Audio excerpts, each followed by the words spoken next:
En aquel tiempo, algunos ponderaban la belleza del templo por la calidad de la piedra y los exvotos. Jesús les dijo: esto que contempláis llegará un día en que no quedará piedra sobre piedra, todo será destruido. Ellos le preguntaron: Maestro, ¿cuándo va a ser eso? ¿Y cuál será la señal de que todo eso está para suceder?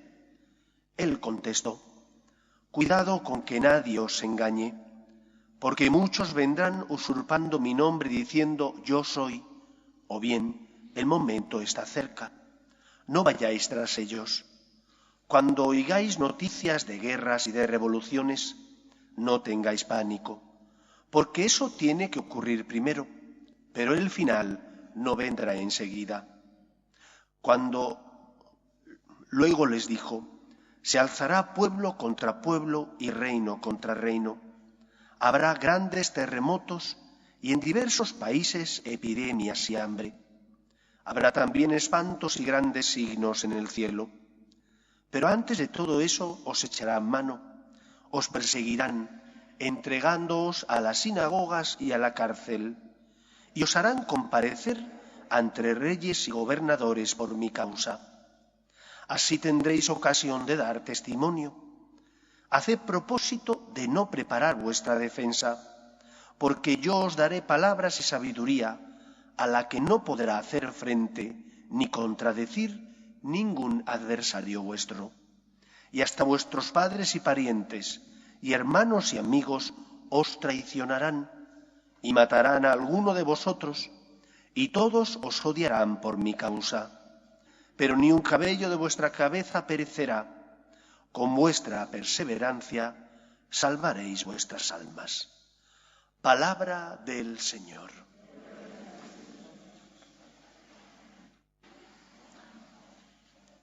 Un escritor portugués escribió una frase que dice lo siguiente: he nacido en un tiempo en el que la mayoría de los jóvenes habían perdido la creencia en Dios, por la misma razón que sus mayores la habían tenido.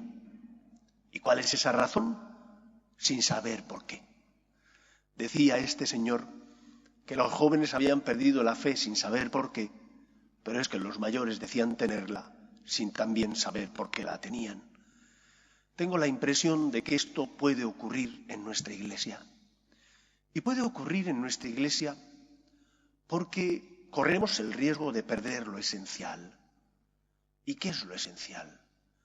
La Iglesia tiene que ser sacramento, encuentro entre Dios y los hombres. Así la definió el Concilio Vaticano II. La Iglesia es sacramento universal de salvación.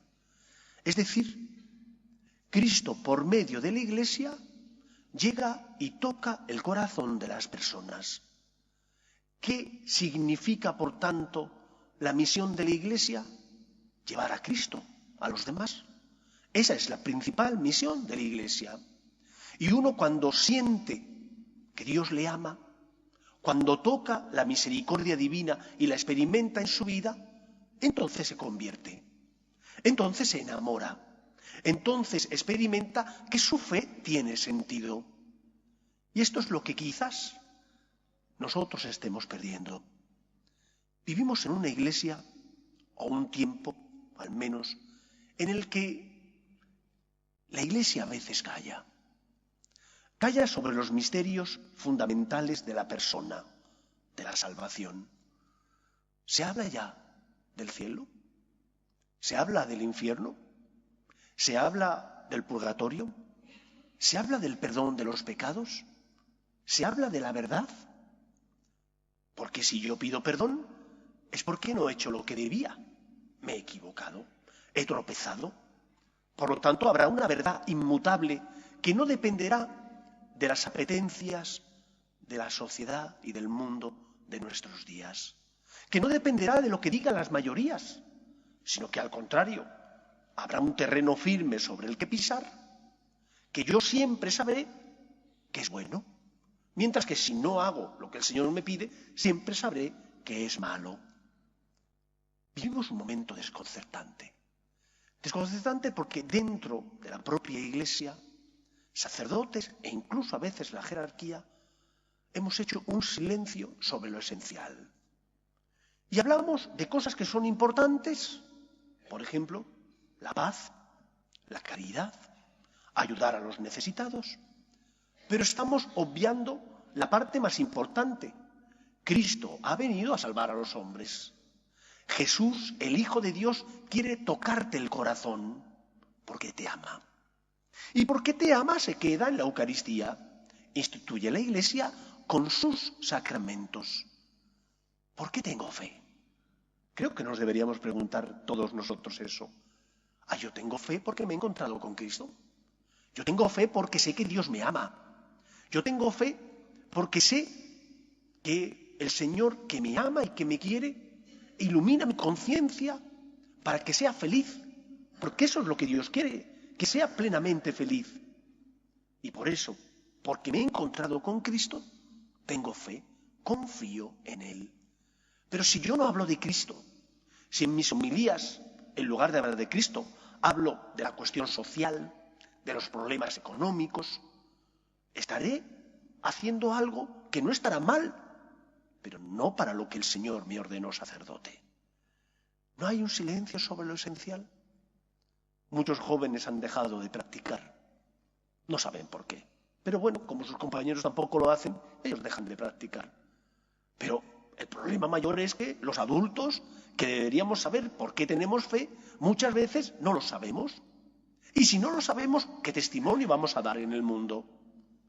Yo creo en Dios y sé que Dios me ama. Y porque he experimentado el amor de Dios, necesariamente mi comportamiento no tiene que ser el de un sacerdote solo cuando celebro misa, sino las 24 horas del día. Porque creo en Cristo, porque soy sacerdote, mi comportamiento debe ser el de una persona de fe. ¿Cuál es tu comportamiento? ¿Cómo te comportas en tu trabajo, en tu familia? ¿Tu vida es testimonio de este encuentro que has tenido con Cristo? O por el contrario, como decía este autor, no sabemos por qué tenemos fe. Venimos a misa, nuestros padres nos trajeron, nos hemos acostumbrado y venimos. No, nosotros venimos porque creemos en Cristo, porque nos hemos encontrado con Él, porque hemos sentido y experimentado su amor. Y nuestro testimonio tiene que ser un testimonio que ilumine a los que pasan a nuestro lado ante los momentos de dificultad, de dolor, de cruz. Nosotros tenemos una palabra: Dios te ama, no estás solo. Y porque Dios te ama y no estás solo y yo he experimentado ese amor, yo también voy a intentar ayudarte. La Iglesia tiene como finalidad primera ser luz en medio del mundo, llevando este testimonio, este encuentro con Dios nuestro Señor. Y eso es lo que dará razón de nuestra fe. Eso es lo que hará que cuando no comprenda los planes de Dios no entre en crisis, porque yo he experimentado el amor de Dios y aunque ahora no lo entiendo, vivo de los momentos de luz y no reto al Señor y no cuestiono mi fe y no entro en crisis porque constantemente el Señor tiene que llevarme en sus brazos. No. Una fe madura es la fe de aquella persona que tiene razones para creer, se ha encontrado con Dios, ha experimentado su amor. Pero hay momentos en la vida donde tenemos que llevar la cruz, o atravesamos la noche oscura, o estamos en un momento de sequedad espiritual donde no sentimos a Dios. Ahora no le siento, pero le he sentido. Y yo doy testimonio de mi fe porque es un encuentro del que yo doy testimonio. Me encontré con Dios. Recuerdo haber leído un libro de André Froissart, este filósofo francés, que había sido educado en una familia donde el padre era comunista ateo, la madre provenía del protestantismo no practicante y por lo tanto para él Dios no existía, no era nadie en su vida. Y lleva a un amigo en el coche, el amigo le dice que le deje un momentito en la iglesia, él aparca afuera, el amigo entra, el momentito se alargó demasiado y entonces André Froissart se impacienta y decide entrar a rescatar a su amigo. Y cuando entra en la iglesia, el amigo estaba en la exposición del Santísimo. Y él cuando mira la custodia, dice en su libro, experimenté el abrazo de Dios que me embargaba la divinidad. Y escribe un libro narrando su experiencia. Dios existe, yo me lo encontré. ¿Qué experiencia vamos a narrar y dar nosotros a los demás? ¿Por qué tenemos fe? Tenemos que dar razón de nuestra fe. Y nuestra fe se tiene que basar en un encuentro con aquel que se hizo hombre para salvarnos y que instituyó la Iglesia con sus sacramentos para nuestro auxilio y, por lo tanto, nuestra salvación. Y por eso no tenemos miedo. No tenemos miedo a la otra vida. No tenemos miedo a la muerte. ¿Que nos duele la muerte de nuestros seres queridos? Por supuesto que sí, porque echamos de menos a los que ya no están. Pero tenemos la certeza de que nos volveremos a encontrar. Porque la muerte no es el final. Es solo la puerta que da acceso a la vida eterna. Y porque sabemos que hay alguien que ha pagado la deuda contraída por nuestro pecado. Ese es Cristo, es tu abogado defensor. ¿Hay alguien más afortunado que nosotros? No, no existe nadie con más fortuna que nosotros. Por eso no tenemos miedo. Creemos en la resurrección de los muertos, en la vida eterna, y sabemos que hay un juicio basado en el amor, en la misericordia. Nos van a examinar, pero también sabemos que Dios es rico en misericordia y lento a la cólera. Por eso no tenemos miedo. Quevedo decía que somos polvo, pero polvo enamorado. Solo puede sentirse uno enamorado cuando se ha encontrado con alguien. Dios no es una idea. Dios es un Dios personal que responde ante las necesidades del hombre enviando a su Hijo al mundo para salvarnos. ¿Por qué crees? ¿Qué razones tienes para creer? ¿Qué testimonio estás dando en tu casa, en tu trabajo, entre tus amigos? ¿Qué razón das de tu fe? Porque puede ser que digas que tienes fe sin saber por qué. Como muchos jóvenes dicen que no tienen fe y dejan de venir a misa sin saber por qué. Nosotros sí sabemos. Nos hemos encontrado con Cristo y por eso tenemos esperanza. Pues que sea así en nuestra vida y que seamos testimonio de este acontecimiento en medio del mundo, de una sociedad que vive de espaldas a Dios y de una iglesia que a veces habla de muchas cosas que son importantes, pero no son esenciales. Y hay, como decía Jan Guitton, un silencio sobre lo esencial. No calles, da testimonio de tu esperanza, sé luz en medio del mundo para que los demás puedan encontrar esa fe que es el mayor regalo que Dios nos ha concedido. Fe significa confianza y nace de sentirte abrazado, querido y amado por aquel que te creó y es tu Padre. Que el Señor nos ayude. Nos ponemos en pie.